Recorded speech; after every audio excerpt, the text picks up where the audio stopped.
Mesdames, Messieurs, chers téléspectateurs, chers internautes, bienvenue dans votre émission 4e de couverture. Le journaliste historien du présent marque son époque par son empreinte, son style, son stylo, disons. Peut-être c'est ce qu'a compris Fatou Ouleye Sambou en écrivant cet ouvrage La pomme d'Adam. Madame Sambou, merci d'avoir accepté cette invitation. Merci à vous de m'avoir convié. Pourquoi vous avez choisi d'écrire? Écrire est pour moi c'est une façon pour moi de me libérer, de partager mes émotions, de les coucher sur du papier. J'ai toujours écrit avant même de savoir bien tenir le stylo. Donc c'est ma façon à moi de m'évader. Lorsque l'on écrit, lorsque l'on choisit d'écrire un livre, il y a un déclic.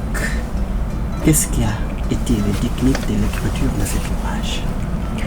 Cet ouvrage-là, j'étais au téléphone un jour avec un ami journaliste qui est également auteur ici chez Harmattan. Et je lui disais, écoute, imagine telle histoire. J'aime bien imaginer des histoires. Parfois même, je partageais des histoires sur Facebook, des chroniques sur Rokhaya notamment. Et il m'a dit, tiens, pourquoi tu n'écrirais, tu n'en ferais pas une nouvelle?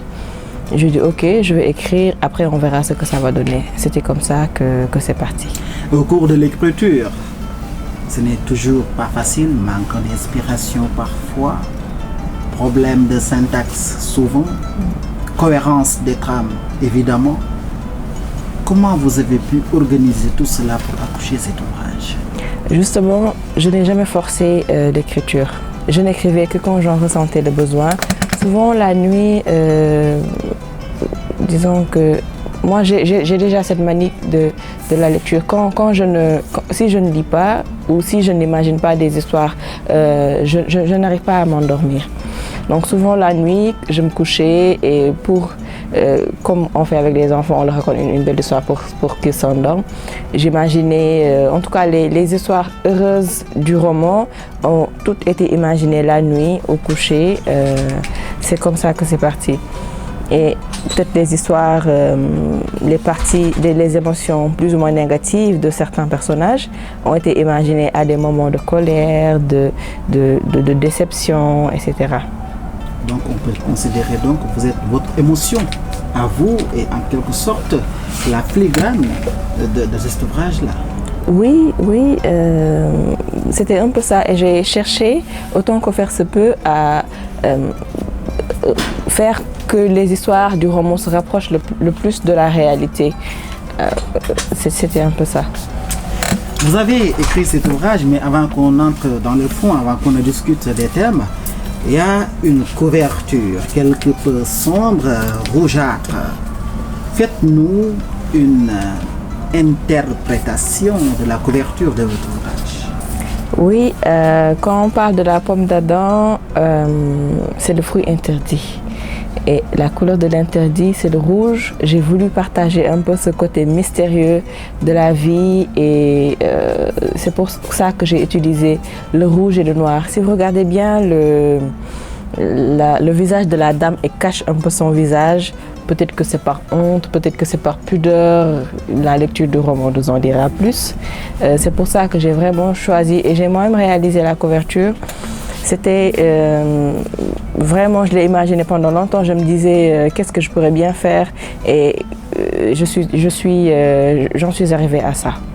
Le journaliste, je le disais tantôt au début de l'ouvrage, capte des faits, des événements qu'il essaie de réécrire dans un ouvrage ou bien souvent dans un article ou alors dans une activité audiovisuelle. Vous avez choisi d'écrire cet ouvrage. Il y a des faits, il y a des thèmes qui vous ont marqué. Pourquoi vous êtes revenu sur ces thèmes et est-ce que vous pouvez vraiment les élucider? Le thème principal du roman, c'est la place vraiment importante des parents dans la vie d'un adolescent, surtout chez les femmes. C'est une époque pour les adolescentes où elles ont vraiment besoin d'être encadrées, d'être suivies, parce que les enfants grandissent vite. Tantôt ils sont à la maternelle, tantôt ils sont à l'université. Et si on ne s'en occupe pas, si on ne s'en préoccupe pas, on va vivre sous le même toit qu'eux, mais on ne va pas les connaître. Et c'est la raison pour laquelle beaucoup de jeunes font commettent des erreurs juste parce qu'ils n'ont pas de parents avec qui ils discutent de leur journée, juste parce qu'ils n'ont pas de parents avec qui ils partagent leurs problèmes. C'est le thème principal du roman.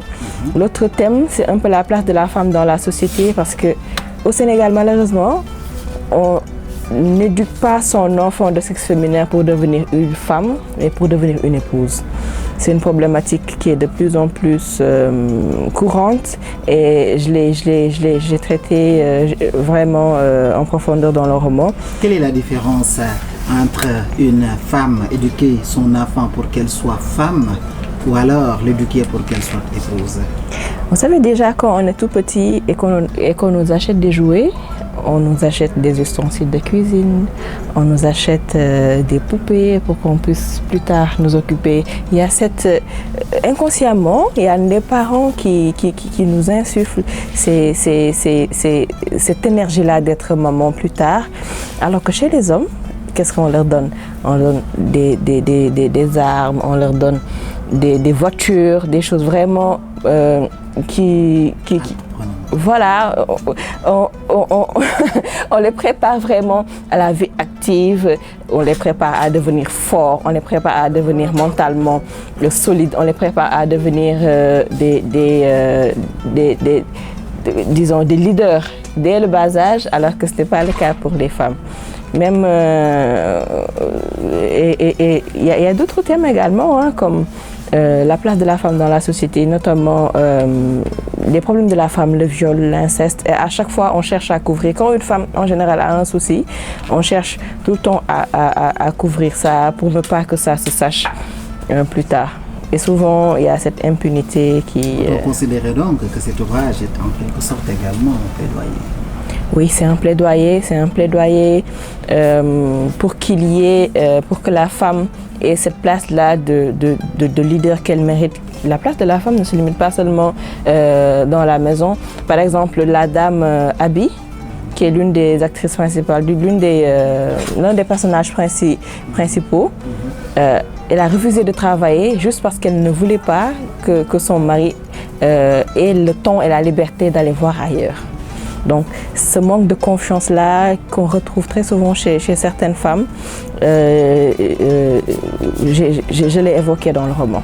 Culturellement, souvent, il y a une certaine dichotomie, je pourrais même un certain conflit social qui pèse sur les femmes, parce que par exemple chez nous, culturellement, la bonne femme, c'est la bonne épouse également.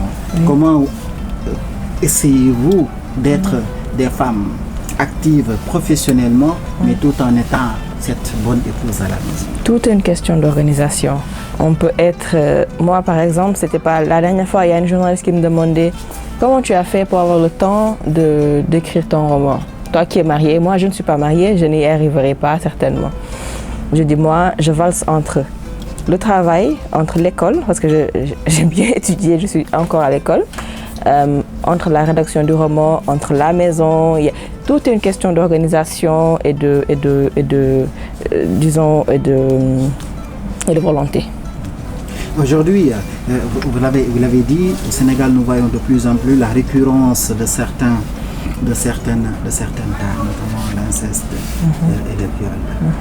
Qu'est-ce qu'il faudrait faire pour essayer d'éradiquer davantage ces fléaux qui, aujourd'hui, il faudrait dire, gangrènent notre société?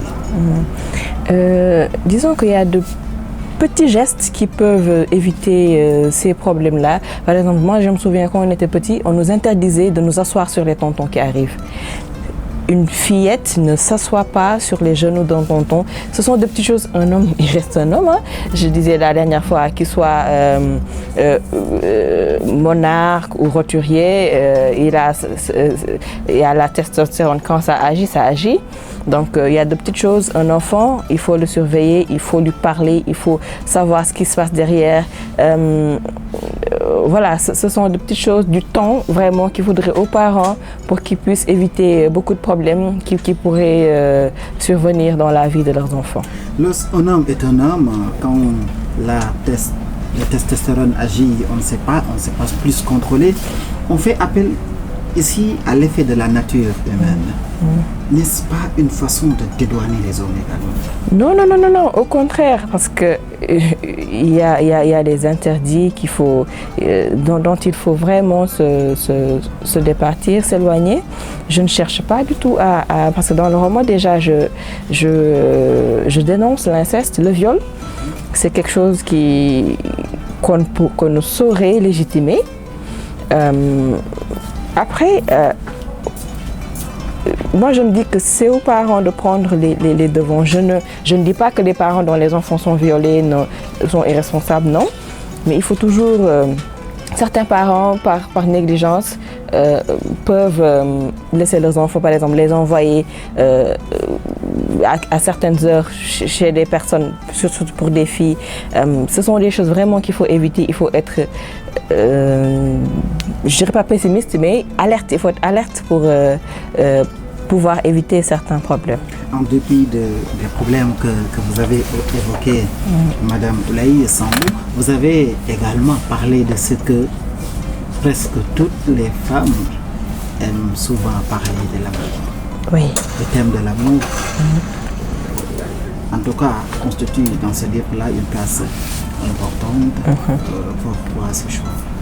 J'ai parlé de l'amour de façon, disons, je dirais pas globale, mais assez large. L'amour entre un père et sa fille, l'amour entre deux sœurs, l'amour entre un tonton et une jeune fille, si je peux appeler ça par amour, parce que c'est plus une passion.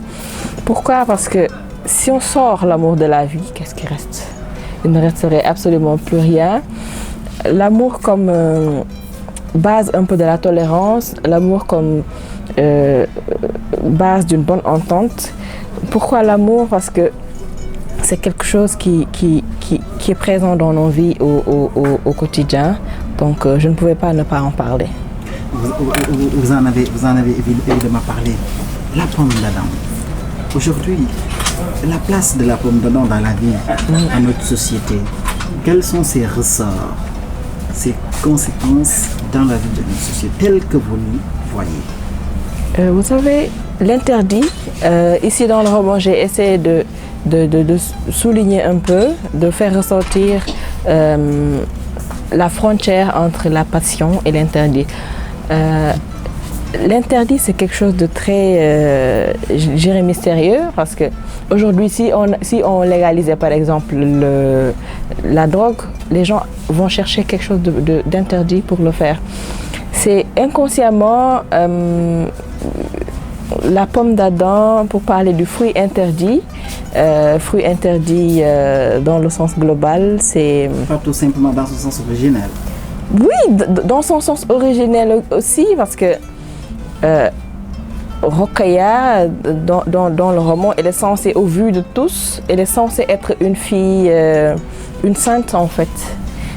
Elle est censée être une sainte. J'ai essayé de faire ressortir le fait que on n'est pas parfait, nul n'est parfait.